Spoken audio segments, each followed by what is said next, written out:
শিরোনাম শিল্পে নতুন সচিব, 2-1 দিনের মধ্যে আরও 9 সচিব। এতক্ষণ শিরোনাম শুনলেন, এবার বিস্তারিত। নতুন শিল্পসচিব হিসেবে নিয়োগ পেয়েছেন জনপ্রশাসন মন্ত্রণালয়ের অতিরিক্ত সচিব, এপিডি অনুবিভাগ মো. ওবায়দুর রহমান। এছাড়া 2-1 দিনের মধ্যে আরও 9 জনকে সচিব পদে শূন্য থাকা মন্ত্রণালয় ও বিভাগে পদায়ন করা হবে। এই তথ্য জানিয়েছেন জনপ্রশাসন মন্ত্রণালয়ের জ্যেষ্ঠ সচিব মো. মোখলেস উর রহমান। আজ রোববার দুপুরে সচিবালয়ে সাংবাদিকদের প্রশ্নের জবাবে তিনি এই তথ্য জানান। মোখলেস উর রহমান বলেন, 4টি সুপিরিয়র সিলেকশন বোর্ডের সভায় সচিব পদের জন্য 12 জনকে নির্বাচন করা হয়েছে।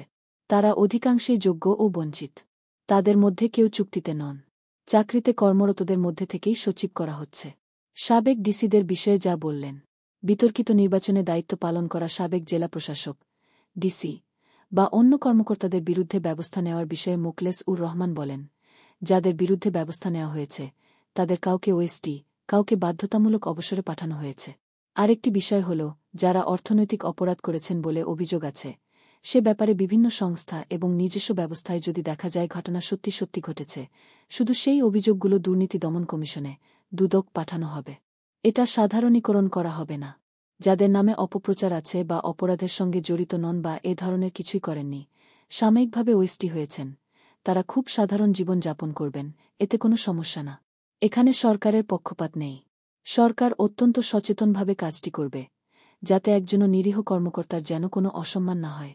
2024 সালের নির্বাচনে রিটার্নিং কর্মকর্তার দায়িত্বে থাকা সাবেক জেলা প্রশাসকদের, ডিসি বিষয়ে সাংবাদিকদের প্রশ্নের জবাবে জ্যেষ্ঠ সচিব মোখলেস উর রহমান বলেন, এ বিষয়ে পুরো তালিকা গোয়েন্দা সংস্থার কাছে পাঠানো হয়েছে।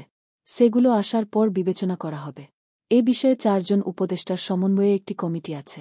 সেই কমিটিতে এগুলো বিশ্লেষণ করা হবে এবং তা ধীরে সুস্থে হবে। পক্ষপাত বা কোনো কিছুর বশবর্তী হয়ে কোনো সিদ্ধান্ত হবে না। সব সিদ্ধান্ত হবে নিয়মনীতির মাধ্যমে। একজন কর্মকর্তাও যেন ক্ষতিগ্রস্ত, ভিকটিম না হন, সেটি দেখা হবে। এই ছিল আজকের খবর। আমাদের সঙ্গে থাকার জন্য আপনাকে অসংখ্য ধন্যবাদ। যদি এই খবর আপনার ভালো লেগে থাকে, তাহলে আরও খবর ও আপডেট পেতে আমাদের চ্যানেলটি সাবস্ক্রাইব করতে ভুলবেন না। ভিডিওটি শেয়ার করুন এবং আপনার মতামত কমেন্টে জানাতে পারেন। পরবর্তী আপডেট পর্যন্ত সবাই ভালো থাকুন, সুস্থ থাকুন। ধন্যবাদ।